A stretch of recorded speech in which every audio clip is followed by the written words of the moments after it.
At this time each Sunday, the National Broadcasting Company presents H.V. Kaltenborn, Dean of Radio Commentators, who today will analyze and interpret the day's startling news from the Pacific.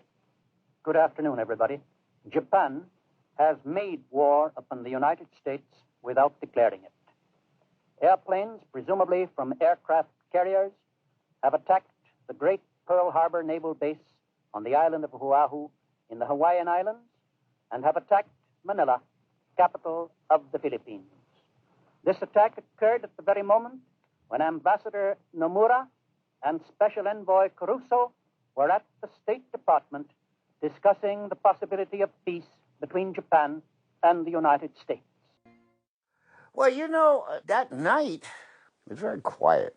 It was a numbing silence. It was as though people were walking into a church or something. But I think it's mostly we were stunned and we were scared. We were scared. None of us had ever been to war before. And hell, we didn't even know how to fight a damn war. Japanese taught us how to fight. All that I have ever seen as many people as angry as they were that Sunday morning. I think we knew eventually we would have to go to war, but everybody was praying that we wouldn't. I don't think I actually heard anybody say, "How dare they?" But it was in the air. You could almost feel it.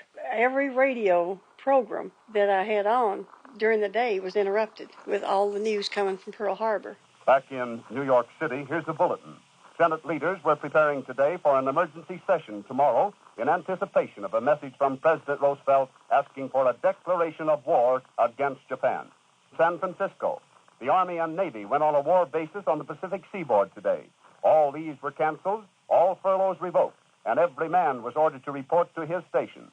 The day of Pearl Harbor, we were coming back to Lexington and stopped to get gasoline, and while we were getting gasoline, the word was told to us that the Japanese had bombed Pearl Harbor, and we were shocked, just amazed.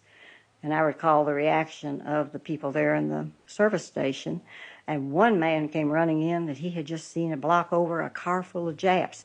It was that sort of imaginative hysteria. Whether he saw someone that might have been of Asian extraction is more probable, but according to the way he got the story was that the Japanese had already come to Kentucky.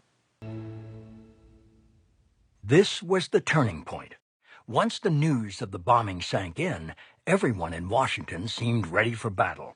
Even isolationist Senator Burton K. Wheeler was reported to have said that the Pearl Harbor attack, quote, means war and we'll have to see it through. Across the Atlantic, Winston Churchill sprang from his dinner table and phoned President Roosevelt. Finally, those bloody Yankees, as he once called them, would now fight alongside him. Churchill wrote that evening, "I went to bed and slept the sleep of the saved and thankful." There will be a complete blackout tonight at 11 o'clock. Back on the west coast of the United States, as fears of another Japanese attack swirled, officials ordered all lights to be turned off. Every light between the Mexican border and the Canadian border, that is in the states of Oregon, Washington, and California. Every farmhouse, every light of any kind in that area must be out by 11 o'clock.